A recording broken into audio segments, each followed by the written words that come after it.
Merci Léa. Bon, donc bonsoir à tous. Donc je suis ravi de vous avoir pour la première fois en 2024. Donc je vais aborder un sujet alors qui n'est pas si technique que ça, qui est le design de la base de données. Et c'est quand même un sujet que je trouve plutôt essentiel, surtout s'il est abordé au bon moment et s'il est abordé correctement. Donc de quoi je vais vous parler? Alors d'abord, bon, je vais faire une rapide introduction sur ce que c'est que designer sa base de données. Alors on va surtout parler de base de données relationnelles parce que les bases NoSQL, c'est un peu différent, on va dire, à ce niveau-là. Donc ça va être surtout de la base de données relationnelle. Donc je vais vous donner l'importance du design. Quels sont les types de modélisation qu'on rencontre le plus souvent? En quoi ça, les caractéristiques de chacune, des avantages et inconvénients donc, de chacune. Ça, je vais faire une petite comparaison ensuite en termes de requêtes pour voir ce que ça donne et quelles sont les différences. Alors j'ai essayé de trouver un modèle de données fonctionnellement qui sera pareil, mais vous verrez que ça peut être abordé de 3 façons différentes. Donc, pour commencer, alors, je vous dis que le design est vraiment essentiel. Le design de votre base de données est vraiment essentiel. Pourquoi? Déjà, elle peut influencer donc les performances de l'application. Il suffit que vous ayez designé vos données d'une manière non adaptée à votre application, à votre système d'information, et vous pouvez vous retrouver avec des requêtes qui prennent trop de temps à s'exécuter. C'est donc il faut penser bien en amont. Euh, il faut vraiment bien penser en amont. Il faut que ce soit bien réfléchi. Il faut se dire quel est le but de mon application. Est-ce que ça va être plus une IHM, plus un data warehouse, un entrepôt de données donc et quel va être vraiment le but? Posez-vous ces questions-là. C'est vraiment un boulot d'analyste là-dessus. Et donc, abordez-le en cours, au tout début de votre projet, au tout début de la mise en place de l'application. Pourquoi? Parce que derrière, c'est très dur de revenir en arrière. Imaginez que vous avez modélisé, vous avez créé une cinquantaine de tables et qu'en fait il vous en faut 250. Bah, il faut déjà recréer tous ces objets. Ça, c'est pas ce qui est le plus compliqué. Derrière, ça va être de répartir les données dans une nouvelle table. Ou bien faire l'inverse. Vous êtes sur 250 tables et vous vous rendez compte que ça ne va pas du tout. Et ben, il va falloir faire des scripts, faire de la reprise de données pour tout remettre dans 50 tables et faire ça correctement. Donc c'est coûteux. Au plus vite c'est abordé, au mieux c'est. Alors vous pouvez designer toute une application, ou bien si vous estimez que vous pouvez faire un module dans votre application qui peut être un peu indépendant, vous pouvez le designer lui à part. C'est pas parce que dans 90% du temps vous vous retrouvez sur des missions à maintenir une base de données qui existe déjà. Voilà, c'est pas parce qu'elle existe déjà que c'est une fatalité et que vous pouvez plus rien changer. Si vous faites un module à part, vous pouvez le designer un peu différemment. Ça va dépendre après de ce qui est fait. Si ça va se greffer à l'existant, évidemment que vous ne pouvez pas faire trop différent. Mais si c'est vraiment une nouvelle fonctionnalité totalement séparée, là oui, vous pouvez designer ça. Donc, qui décide du design? On va faire un peu de théorie. Déjà, c'est pas quelqu'un dans son coin qui va le faire. C'est pas la bonne idée. Bon, de toute façon, l'informatique, c'est un travail d'équipe. Hein. Si quelqu'un qui travaille dans son coin, c'est déjà mal parti. Donc, ensuite, quelqu'un qui a un background assez technique, il peut se dire, ouais, bon, allez, faire des jointures, moi, ça me dérange pas. Oui, mais il suffit qu'il y a un public un peu moins averti techniquement, qui soit moins à l'aise avec SQL. Bah, lui, ça peut le déranger de devoir faire 150 jointures pour obtenir une requête. Donc, faut peut-être se concerter. Est-ce que ça va être plus des techniciens ou plus des personnes avec un profil plus de business analyst qui vont consulter les données? Faut se poser ce genre de questions. Et aussi, bon, bah, quel est le but? Est-ce que ça va être plus une IHM ou plus un entrepôt de données? Encore une fois, on en revient là. Donc, qui doit être autour de la table? Déjà les devs, parce que c'est quand même un peu eux qui vont devoir mettre en place ce modèle physique de données. Les architectes, au moins un architecte, parce que bon, bah, derrière, il faut qu'il y ait toute la solution matérielle, on va dire ça comme ça, qui doit suivre. Parce que s'il faut plus d'espace disque ou plus de CPU, par exemple, voilà, faut qu'ils soient associés. Les business analysts, évidemment, parce que bon, si c'est eux qui vont devoir sans qu'il y ait tout un tas de requêtes un peu complexes, bah, faut qu'ils le sachent et faut qu'ils, bon, bah, après, c'est un peu eux qui disent, qui savent, qui connaissent le besoin, voilà, ils sont aussi là pour ça.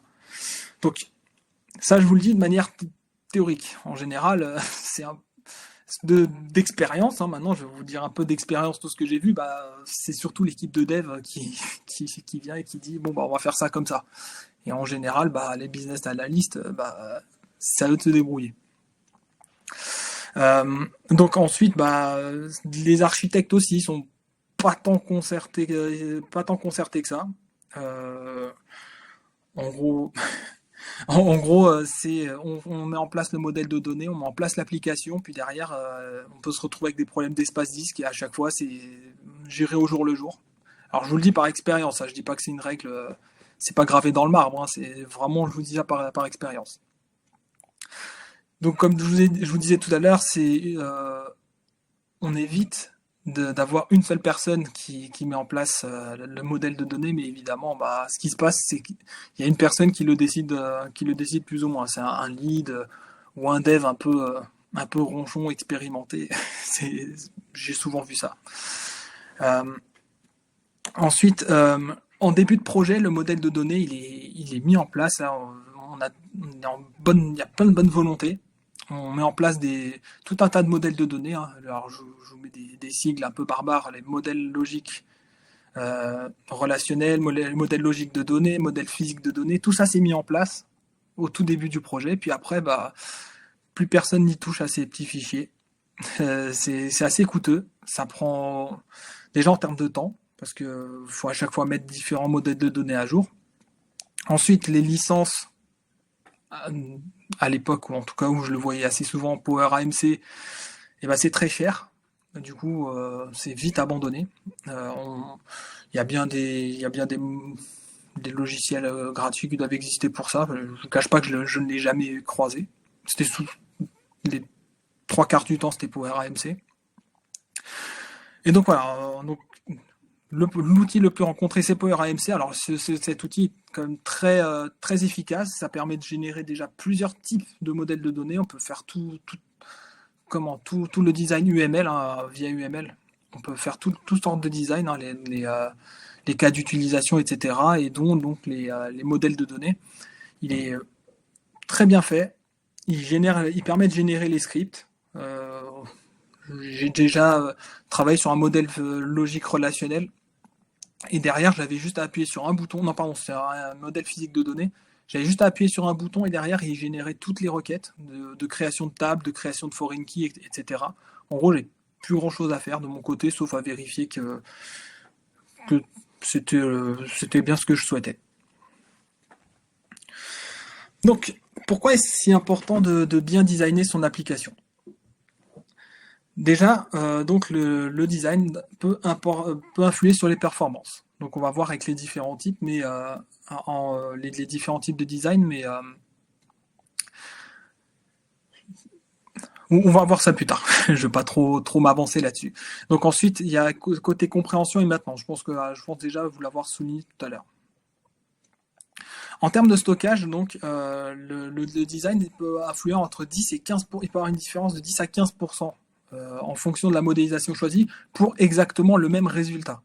Donc c'est pour ça qu'il faut bien choisir. Faut bien choisir. Donc le stockage, bon, maintenant c'est pas ce qui coûte le plus cher, mais c'est dommage après de tomber sur des erreurs, sur un stockage qui explose les plafonds. On dit 10 à 15% de quelques gigaoctets, ça va encore, mais sur des téraoctets, c'est déjà un peu plus problématique. Donc pareil, pour les mêmes résultats, on peut aussi fortement ralentir les requêtes. Si vous êtes sur un gros entrepôt de données que vous essayez de requêter, on peut vite tomber sur des résultats un peu aberrants en termes de temps de traitement. Et pareil pour les mises à jour. C'est vraiment les plus gros impacts du design vraiment sur qu'on a si on design bien ou pas bien ces données, sa base de données. Donc ensuite, côté maintenance, alors il y a il y a des modèles de données qui sont plus faciles à maintenir que d'autres. Donc quand je dis plus facile à maintenir, c'est si on veut modifier une table, bon, vous allez me dire une modification de table, c'est pas si compliqué, mais après si on veut modifier, imaginez vous voulez étendre un champ, le faire sur une table où il y a plusieurs millions de données, qui est très grosse, je vous assure, c'est assez coûteux en temps. Il suffit que comment Suffit qu'il y ait, oui, il y a beaucoup de données dedans et ça peut être très très coûteux. Et donc ensuite, oui, il y en a d'autres, donc en fonction de ce que vous choisissez, donc il y a moins de consommation de ressources, disque, CPU, mémoire. Donc ensuite, un modèle de données, il faut qu'il soit compréhensible. Il suffit que il faut que le modèle de données déjà soit le plus logique possible. Il faut que quand on regarde votre diagramme, si vous en faites un, faut qu'on puisse le comprendre, faut qu'on comprenne la logique de l'application. Qu'est-ce qu'il en résulte? Parce que faut pas oublier que vous n'allez pas travailler toute votre vie sur une application. Il y a des gens qui viendront après vous. Faut qu'ils comprennent qu'est-ce qu'il en résulte. C'est la compréhension de l'application peut en résulter là. Et même si vous expliquez tout un tas de choses fonctionnellement parlant, et que côté base de données, ça n'est pas implémenté de cette manière, on peut totalement s'y perdre. Alors ça peut s'en ressentir très vite sur les devs. Et alors ça peut sortir sur les devs, et déjà sur la qualité des devs, sur les délais de dev déjà, et en plus sur la qualité, parce que la personne qui va arriver après vous, elle va être totalement perdue, elle va pas s'en sortir. Donc vraiment, faut qu'il y ait une certaine logique. Faut vraiment penser logique. Et donc maintenabilité, c'est de toute façon ce qui fait qu'une application elle est robuste, elle est bien, c'est sa maintenabilité aussi. Si tout est figé dans le marbre et si on touche un truc, il y a tout qui s'écroule, on va pas. C'est pas génial, on va dire. Alors quelles sont les possibilités? Voilà, on va aller un peu plus dans le détail. Donc les trois modélisations les plus répandues, que j'ai le plus rencontrées. Alors donc ces modèles existent, il y a en étoile, en flocon de neige ou en constellation. Dans les applications sur lesquelles j'ai travaillé, personne ne dit oui, j'ai fait en étoile, oui, c'est en étoile, oui, c'est en flocon, oui, c'est en constellation. Parfois, on me dit c'est en étoile et je regarde, en fait, non, c'est un flocon de neige ou une constellation. En fait, parfois, on donne des noms, mais on sait pas trop en fait ce qui a été fait. Mais après, il y a un peu de théorie derrière ça. Mais personne ne vous dira que. Enfin, peu de gens savent vraiment au final qu'est-ce qu'il en est. C'est un peu le problème. Alors déjà, dans la modélisation, quand on modélise, il y a des termes un peu barbares qui sont pas si barbares. C'est plutôt, on les entend, mais on ne sait pas trop ce qu'il en découle. Je vous parle de dimension et de fait. Oui, les mots vous les connaissez, mais après dans le cas de la modélisation, je ne sais pas forcément si vous savez de quoi il en résulte. Donc tout à l'heure, quand je vais vous décrire les différentes modélisations, je vais vous répéter deux termes, ça va être les dimensions et les faits. Les dimensions, ça va être des éléments. C'est un objet, ça peut être tout et n'importe quoi. Ça peut être un client, ça peut être une facture, ça peut être des choses comme ça. Et les faits, au final, ça va être les différentes interactions entre ces dimensions. Donc, si je vous dis un client, une facture, un produit, ça c'est des dimensions, et si je vous dis le fait qui va en résulter, ça va être un achat. Voilà, tout simplement.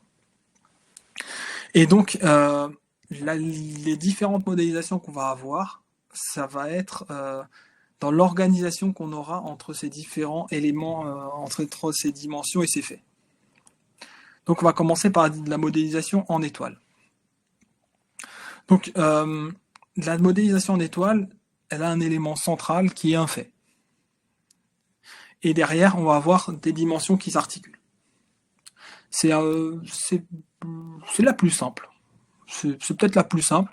La constellation, vous verrez qu'elle est très semblable, mais on va dire que La modélisation en étoile, c'est la plus simple à mettre en place et la plus simple à comprendre. Après, il y a d'autres aspects. Voilà. Donc, quels sont les avantages déjà de la modélisation en étoile? Déjà, les requêtes vont être très simples car il y a peu de jointures. Si on regarde bien ici, la table de fait, elle est reliée à chaque fois une table de dimension. Donc, si on part d'un fait et qu'on veut récupérer, si on dit par exemple le fait c'est un achat et qu'on veut récupérer les achats d'un client, bah, on a juste à faire la jointure sur la table des clients. Une jointure. Donc, on va avoir une requête qui jointure deux tables. Point barre. Ce qui est quand même plutôt simple à mettre en place. Ensuite, donc, étant donné cette simplicité, bah, elle est plus accessible à un public qui n'est pas très technique, vu qu'il ne faut pas non plus empiler les jointures. Elle est très adaptée aux IHM. Pourquoi je dis ça? Parce que quand vous avez une IHM, il faut quand même penser temps de réponse. C'est-à-dire si je clique sur un bouton pour avoir le résultat d'une requête, il faut que ça aille vite. Et si vous empilez les jointures, bah, vous allez charger de plus en plus de tables en mémoire et ça risque un petit peu de plomber les performances.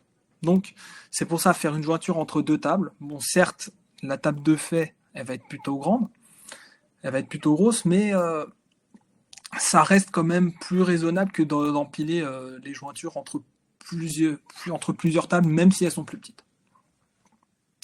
Et donc là, on va tout avoir dans une table, ce qui va aussi être assez simple. Si vous voulez tout afficher, bah, vous affichez le résultat que d'une table, ce qui est quand même assez simple.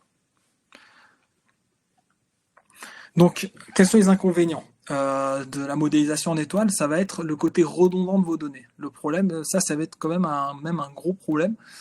C'est vos données, elles sont ce qu'on appelle dénormalisées. C'est-à-dire, vous allez avoir comment on peut symboliser ça? C'est, on verra avec l'exemple tout à l'heure comme quoi les données peuvent se répéter un petit peu en base. Mais dites-vous bien que on répète les mêmes données, le même ensemble de données va être répété dans la même table, ce qui est pas génial, surtout si on peut être sujet à des erreurs de saisie, par exemple, des choses comme ça. En gros, on est supposé avoir la même information sur deux lignes, par exemple de la même table, mais au final, on peut se retrouver avec deux lignes différentes parce qu'il y a eu une erreur quelque part. C'est ce qui revient assez souvent au final quand on dénormalise on dénormalise ces données. Et en plus, la modélisation en étoile, donc, elle a un autre souci, c'est que étant donné que les données sont redondantes, bah, on stocke plus de données et donc bah, ça prend plus d'espace disque. Donc on va prendre un exemple. Donc je vais essayer à travers les trois exemples sur les modèles de données de reprendre le même cas d'utilisation. Là on va parler d'une position sur un compte titre dans une banque. Alors si on regarde la table de fait, là, donc une position elle est composée d'un titre, d'un compte, d'un pays dépositaire, d'un compte dépositaire, d'un nombre de titres, une valorisation de ces titres et une méthode de comptabilisation. Et on voit que autour d'elle gravitent d'autres tables qui sont des éléments. Donc, comme je vous ai dit, donc la table de fait le lien entre des dimensions. Et donc là, c'est plus ou moins ce qu'on voit. C'est-à-dire, on a la table de titres avec tout ce qui caractérise un titre, les comptes dépositaires, les différentes méthodes de comptabilisation et tous les différents comptes. Donc on voit bien déjà que rien qu'à sa forme, on voit que c'est plus ou moins déjà une étoile. Donc en quoi il peut y avoir une redondance de données? Là par exemple, si on regarde sur le modèle en étoile, dans la table de position, il peut y avoir une répétition dans la table des positions. C'est tout simplement ça. Donc là, on va passer au modèle en constellation. Donc le modèle en constellation, déjà quand on parle de constellation, quand on parle constellation, déjà en dehors des bases de données, on pense à différentes étoiles. Là, ça va être un petit peu le cas. C'est-à-dire, si on regarde bien le schéma en dessous, vous pouvez dire, oui, ça ressemble un petit peu à une modélisation en étoile, sauf que là, il y a plusieurs étoiles. Il y a plusieurs faits. Autant sur la modélisation en étoile, sur la modélisation en étoile, il y a une table de faits centrale. Là, il peut y en avoir plusieurs. Mais après, ces mêmes dimensions peuvent être rattachées aux différents faits. C'est pas on va créer pour chaque table de faits un ensemble de dimensions et qui peut être en plus redondant vis-à-vis des qui peuvent être redondants. Là, on peut rattacher les mêmes tables de faits, mais les tables dimensions aux différentes tables de faits. Alors, quand je vous symbolise des flèches comme ça, vous voyez foreign key. Pensez à foreign key.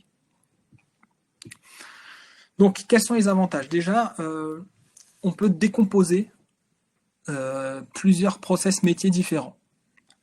Là, par exemple, on va le voir avec l'exemple tout à l'heure, mais on a les positions consolidées en nombre de titres d'un côté, puis après on peut se dire oui, mais le nombre de titres valorisés, ça peut être plus intéressant pour d'autres personnes. C'est pas le même public qui va consulter les mêmes données, donc on va séparer en deux tables. Donc on garde l'aspect simplification des requêtes de la modélisation en étoile. Et donc par rapport l'espace disque consommé, il est légèrement inférieur. C'est vraiment léger. C'est quasiment. Alors ça, c'est dans la théorie, on dit que c'est légèrement inférieur. Moi, dans la pratique, j'en ai vu des constellations, c'est quasiment la même. Et alors, inconvénient, donc c'est le même inconvénient que la modélisation en étoile, ça va être le côté redondant des tables de dimension. Et donc les mises à jour, le coût des mises à jour est élevé.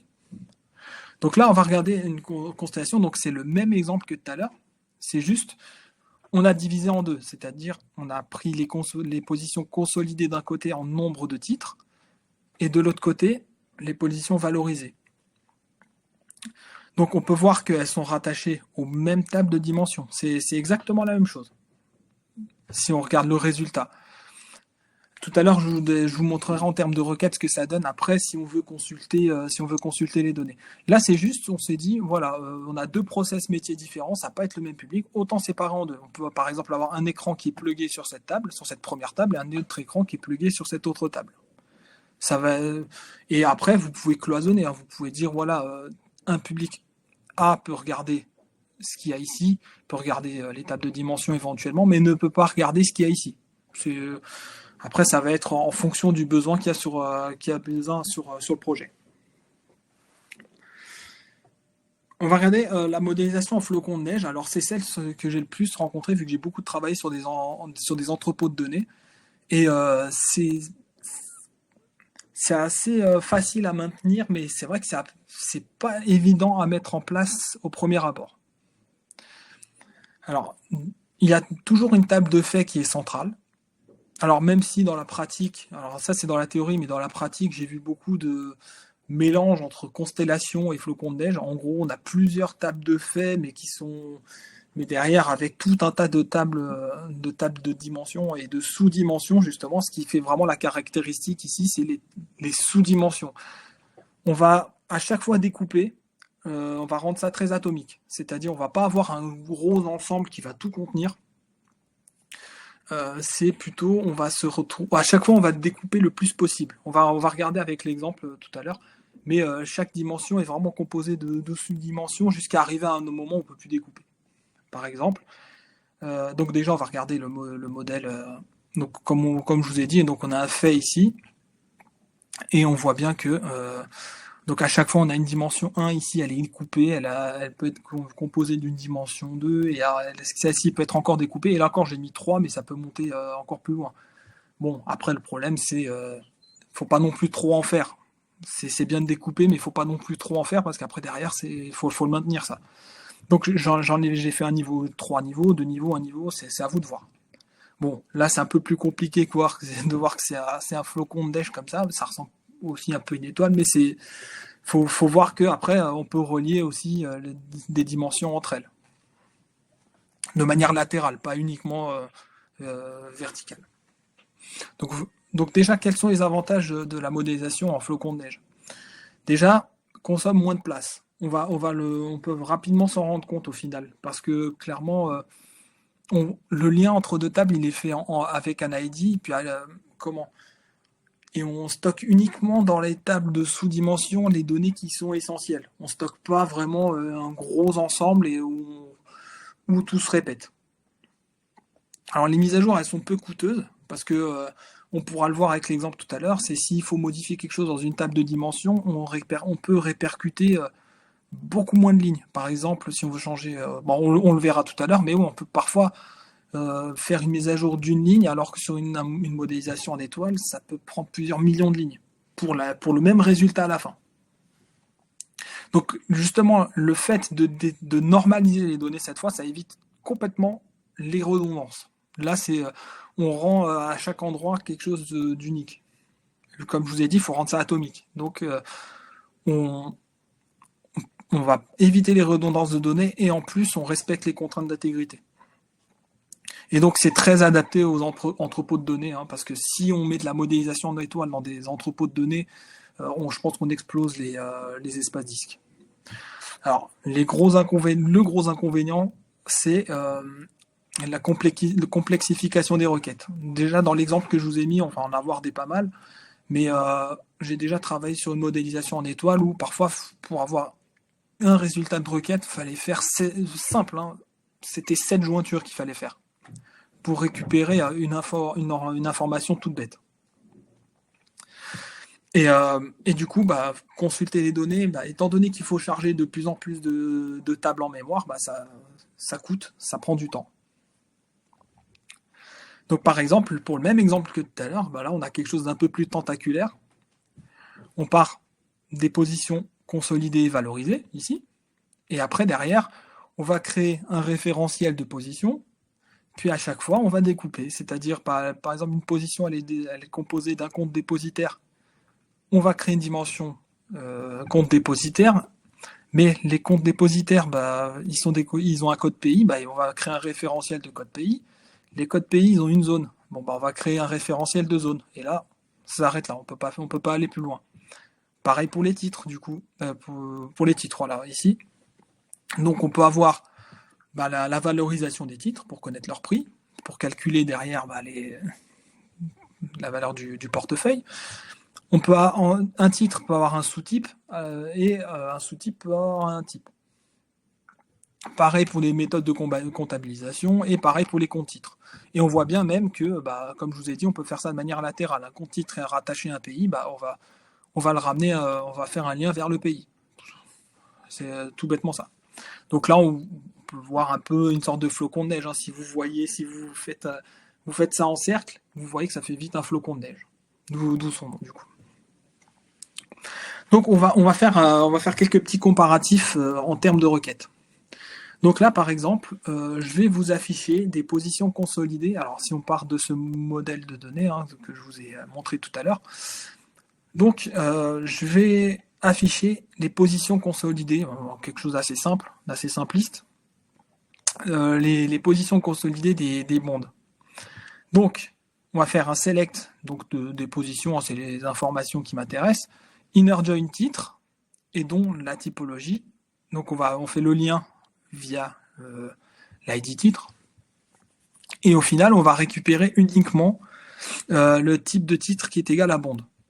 Assez simple. Là, si on regarde bien, on va revenir en arrière. Donc voilà, on part d'ici de position et voilà, on va vers titre. Tout simplement. On a juste le lien à faire. C'est en ça que je vous dis c'est assez simple. Parce que si on regarde maintenant avec le modèle en étoile, là ça donne déjà 4 inner join pour faire exactement la même chose. Donc là on part des positions consolidées. Puis il faut en fait, vu qu'on veut chercher les types de titres, il va falloir remonter toutes ces branches. Donc c'est pour ça que je vous dis, alors là si vous avez en plus beaucoup de positions ici, beaucoup de titres, beaucoup de sous-types, beaucoup de types, vos jointures elles vont être coûteuses et longues à exécuter. C'est pour ça que je vous dis que c'est plus adapté à un entrepôt de données où il y a beaucoup de mises à jour, mais on ne consulte pas beaucoup les données. Là, par exemple, si vous mettez ça sur une IHM, c'est peut-être pas spécialement adapté. Voilà pour la partie sélection, et on va regarder la partie update. Donc là, on va voir du coup l'effet inverse. Je vous ai dit que les modèles en étoile étaient plus adaptés en mise à jour. C'est surtout des updates qu'on a sur les entrepôts de données. Donc là, maintenant, on va regarder en étoile ce que ça donne. Donc si je veux, par exemple, changer le type de titre obligation, le bond, je veux le transformer en obligation. Donc là, la requête d'update, elle est quand même simple. Ça reste simple. Le problème, c'est que si vous faites ça, vous allez parcourir tout votre référentiel de titres. Et là, des titres des ISIN, il y en a beaucoup. Il y en a beaucoup, beaucoup, beaucoup. Pour ceux qui connaissent un peu la finance, hein, c'est tous les titres que vous voyez en bourse. Hein, il y en a vraiment beaucoup. Donc imaginez, vous parcourez vraiment toute cette table.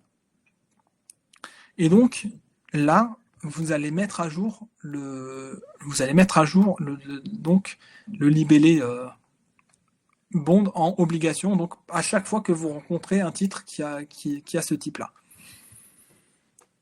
Voilà, comme je vous ai dit, il y en a beaucoup dans un référentiel, c'est même en plusieurs millions, donc vous parcourez plusieurs millions de lignes.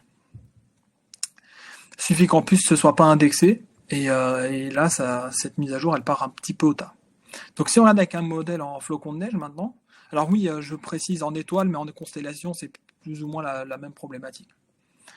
Donc en flocon de neige, si on fait ça, et si on regarde le modèle de données, s'il faut changer le type de titre, il faut mettre à jour ici. On fait la mise à jour directement ici. Donc là, on s'en fiche qu'il y ait 1, 10, 50, 1 milliard de titres.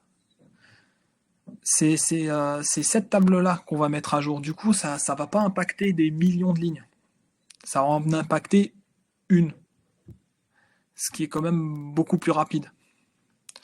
Et suffit qu'en plus, indexé ou pas. Alors vous allez me dire s'il y a beaucoup de types de titres différents. Oui, si vous avez 1 milliard de titres et 1 milliard de types de titres, effectivement là, le modèle il n'est pas adapté. Mais après bon, là ça voudrait dire que vous avez un rapport 1-1 entre les types et le nombre et les titres en eux-mêmes. Donc là peut-être que la modélisation en flocon n'était peut-être pas adaptée. Mais ici, en tout cas, ce n'est pas le cas, parce que c'est des types de titres.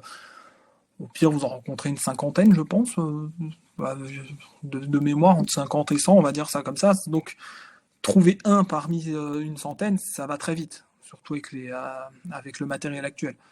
Donc là, vous n'êtes même pas obligé d'indexer. Vous faites, ici, vous faites cette mise à jour. Vous mettez une seule ligne à jour, ça va très vite. Et c'est pour ça que je vous dis, c'est très adapté aux entrepôts de données. Vous faites vos mises à jour, toutes les mises à jour, elles vont être assez rapides comme ça.